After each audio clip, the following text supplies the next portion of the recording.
Hey, I want to know. Hey, okay. Let me tell you this. We are here in Ethiopia. Turn me on. Y'all been telling me to come here for the longest, bro. And I'm finally here. Now, before we start, hit that like and sub button, chat. Let's go, bro. It's that time. ሰላም ጤና ይስጥልን ውዶቼ፣ እንዴት ናችሁ? ሰላማችሁ ብዝት ይበል። እንግዲህ ዛሬ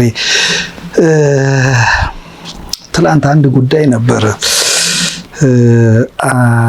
ቲክቶከር አይሾ ስፒድ መጥቶ ነበረ። አይሾ ስፒድ እንግዲህ የተወለደው ጥር 21 ቀን ነው 2025 ዓመተ ምህረት ተወልዷል። አሁን 21 ዓመቱ ነው። አሜሪካዊ ነው።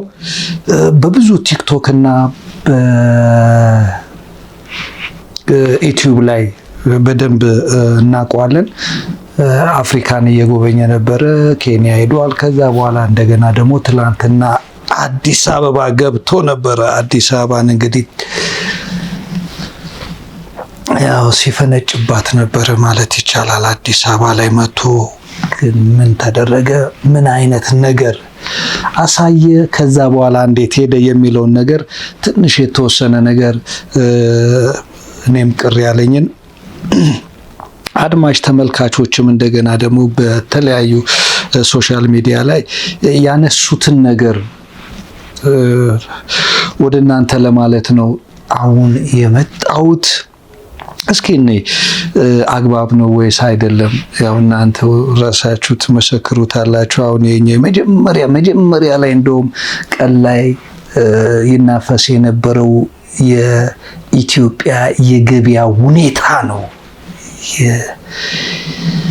የኢትዮጵያ የገበያ ሁኔታ በጣም አንዳንድ ጊዜ ነውር አለ። ነውር የሚባል ማለት ነው። እኛ የለመድናቸው ነውሮች አሉ። እኛውስ እሺ ይሁን ብለን ተቀብለነዋል። ብታጭበረብሩንም ምንም ብትሉም ያው አንገታችንን ደፍተን ከፍም እያደረጋችሁ ግራ ብታጋቡንም ችግር የለውም፣ ይህ ቀን ያልፋል ብለን የተውናቸው ነገሮች አሉ። ኦዲፍጆ የሚባለው ኑሮ ላይ ያለውን ነገር እንግዲህ እኔ ያላነሳም እናውቀዋለን። የምናውቀውን ነገር ለምን እናወራዋለን? አሁን ዘይት ስንት ነው ያሉት? 2200 አካባቢ ተባለ። እነዚህ ነገሮች አሉ፣ እናውቃቸዋለን። ግን ዓለም የማያውቀው ነገር ደግሞ አለ። ለዓለም ደግሞ ስማችንን እንትን ብለን ቆራንትኖች እኮ ነን። ወኔ ያለን ኩሩ አይደለን እንዴ? ሲመጣ እንግዳ ተቀባይ የሚል ስም የተሰጠን ይሄ ልጅ መጣ። ኢትዮጵያን በሚገርም ሁኔታ ነው ያስተዋወቃት። በሚገርም ሁኔታ እንግዲህ በአንድ ቀን ውስጥ የሚገርም ሁኔታ ኢትዮጵያን ለዓለም አሳውቋታል። ዓለም አያት ትላንትና። አያችሁ፣ ዓለም ሲያየን ጥንቃቄ ማድረግ ደግሞ ያለብን ነገር አለ። ለምሳሌ ልክ የመጀመሪያ ላይ መርካቶ አካባቢ ሄዶ ያደረገው ነገር ነጋዴዎቹ እንደዛ ሲስገበገቡ ይታወቃል እኮ። አንድ ሻርፕ 5,000 ብር ልጁ በአስተርጓሚ እያወጣ መስጠት ነው። በቃ ገንዘቡን ላጥ አድርጎ መክፈል ነው። ከከፈለ በኋላ የፈለገውን ይስጥ። እያየ ነው እኮ ነው። Too extra. Good price. Abisha price, okay? Oh. This? Chat, do I look good? Chat, do I buy it? Hey, Rodick, move them down. How much you say? Since Here. 5,000. Here. Is that enough? That's enough. That's more. ደግሞ ቆጥረን 5,000 አልሞላም እንላለን። በጣም ነው የሚያሳፍረው። አንድ ቲሸርት 6,000 ብር።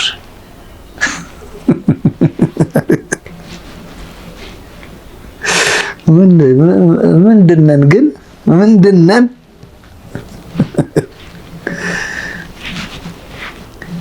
እንዴት ይሁን? በቃ ልጁ እሺ ብሎ የሆነ ያክል ከፈለ።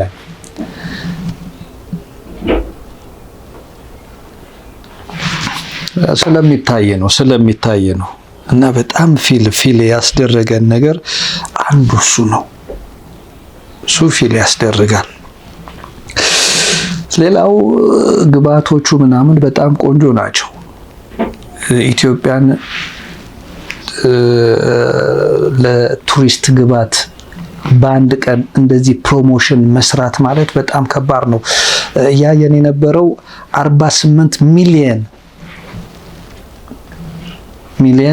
ኦንላይን ላይ የነበረ ቁጥር አይተናል። አያችሁ ናይ ያው አልፏል። ሁልጊዜ ተረታችን ምንድነው ግን ለሌላ ጊዜ የሚስተካከል ነው። ያው ብርጭቆ ከነቃ የሆነ መቃ የሚባል ነገር አይደለም። ተሳስተናል። አሁን ግን ሌላ ጊዜ ደግሞ ያው ጥንቃቄ ማድረግ አለብን የሚለውን ነገር ወደ እናንተ ማምጣት ፈልጋለሁ። አዶኒ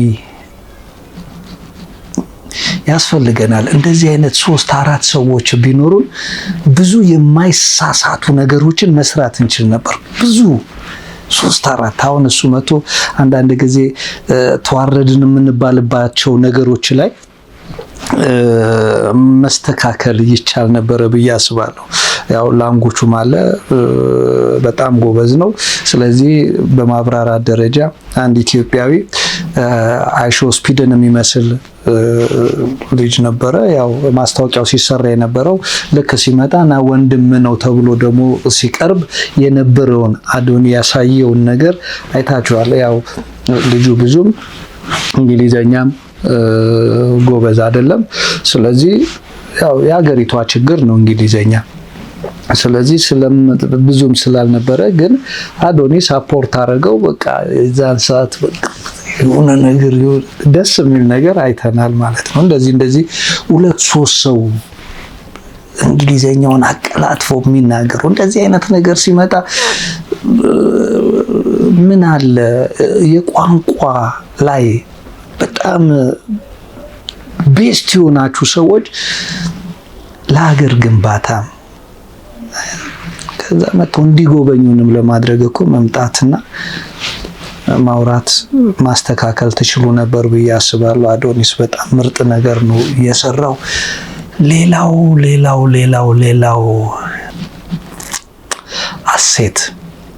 አሴት ምርጥ ነገር የሰራች ብዬ ያዋት ነች።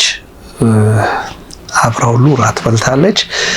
ብዙ ነገር እንዲህ ነው በቃ ኢትዮጵያዊነት ማለት እንዴ ይመጣል እኮ በራሱ ሰዓት እንዴ። ራሳችንንማ ዝቅ ማስደረግ የለብንም። ያችሁ እሷ ቅድም እንዳልኩት ነው አዶናይ የነበረውን የእንግሊዘኛ ብቃት ታውቁታላችሁ። ስለዚህ አሴትም የነበራት እንግሊዘኛ ምንም አስብበታለሁ አለች። መጨረሻ ላይ ልመጣ እችላለሁ እና ከመጣው ብላ ጠይቋት ምንድነው ስንት ሰጪኛለሽ አላት። 9 ሰጠችው። ከስንት ከ10 10 ቢሆንስ 10 እንዲሆን ምን ማድረግ አለብኝ አለች። 10 እንዲሆን ደግሞ ተመልሰ መምጣት አለባለችው። እሺ ተመልሼ እመጣለሁ። ከዛ በኋላስ አብረሽኝ እራት መብላት ትችያለሽ ወይ? እራት እንበላለን ሲል ያችን ነገር ደግሞ አስብበታለሁ። አየ እንዲህ ነው በቃ ኢትዮጵያነት። ግን በጣም በብዙ ነገር ብዙ ነገራችንን ባሪፉ ገልጸነዋል፣ ባሪፉ አሳልፈነዋል ማለት ይቻላል። ኢትዮጵያ ዓለም አይቷታል። በመጨረሻ ተዋረድን ብለው ከጻፉት ውስጥ መጀመሪያ እኔ አንድ ነገር ማለት ፈለኩኝ። በብዛት ስለማን ነው ማለት የፈለኩት? አይሾ ስፒድ የመጣበትን ነገር ማለት ነው። ያ ቅብጠቱ፣ ያ ሩጫው፣ ሁሉም ነገር ውስጥ መታገሉ ምናምን በደንብ ማጤን አለብን። እሱን ነገር አይተን ነው ከዛ ጀጅ ማድረግ ያለብን። እንደኔ ያው ተዋረድን ተብሎ የተመጣበት በቤተ ክርስቲያን ጉዳይ ነው። በቤተ ክርስቲያን ጉዳይ ብዙ ማስተያየት የሚሰጠው በዛ ነው። ቤተ ክርስቲያን ገብቶ ያደረገው ነገር ይሰራ የነበረው ነገር ምዕመኑን አስቆጥቷል። ምዕመኑን አስቆጥቷል።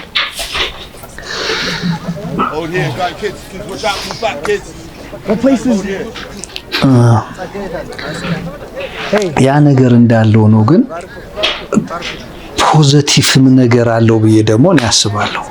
ፖዚቲቭ ማለት በቃ ሆኗል እኮ የሆነው ሆኗል። ግን እኔ ፖዚቲቭ ነገር የምለው ለምሳሌ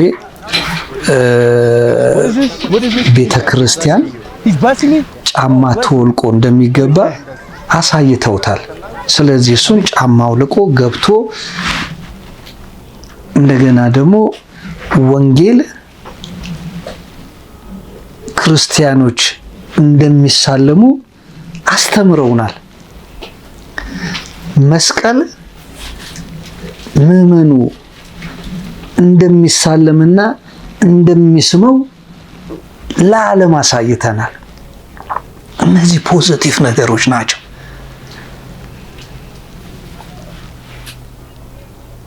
እነዚህ ፖዚቲቭ ነገሮች ናቸው። አንዳንዱ ሶሻል ሚዲያውን በጣም እንትን ለማለት ሲጀመር ቤተ ክርስቲያን ለሁሉም ክብር የምትሰጥ ነች፣ አክባሪ ነች፣ ሁሉንም የምትቀበል ነች። ወዲያውኑ ጥላ ይዘው የወጡ ካህናቶች፣ አባቶች ሲቀበሉ በዚህ አይነት መልክ ነው ሰውን የሚቀበሉት። ሰው ግን ጥላውን አይቶ ወንጌሉን አይቶ ምን አይነት ነገር ተባለ? ታቦት ወጣ። ለዛ ልጅ ታቦት አልወጣም። ወንጌል አውደ ምሕረት ላይ ስብከት ራሱ ሲሰበክ ይወጣል። ወንጌል ይነበባል። ወንጌል አውደ ምሕረት ላይ ጥላዎች ለክብር ሲባል ይያዛል። የኦርቶዶክስ መለያዋ ያ ነው።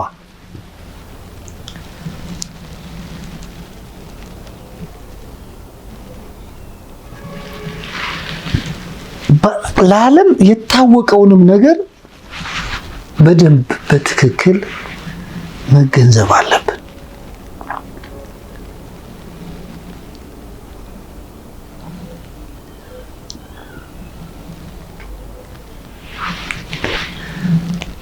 እዚህ ላይ ብዙ አስተያየቶች ተሰጥተዋል። እኔ እቀበላለሁ አስተያየት የተሰጠው፣ ግን እንደመጣበት አይሾ ስፒድ የሚባለው ሰውዬ ልጅ እንደመጣበት መሳለሙ ለቤተ ክርስቲያን ክብር ነው። ጫማ አውልቆ መግባቱ ለቤተ ክርስቲያን ክብር ነው።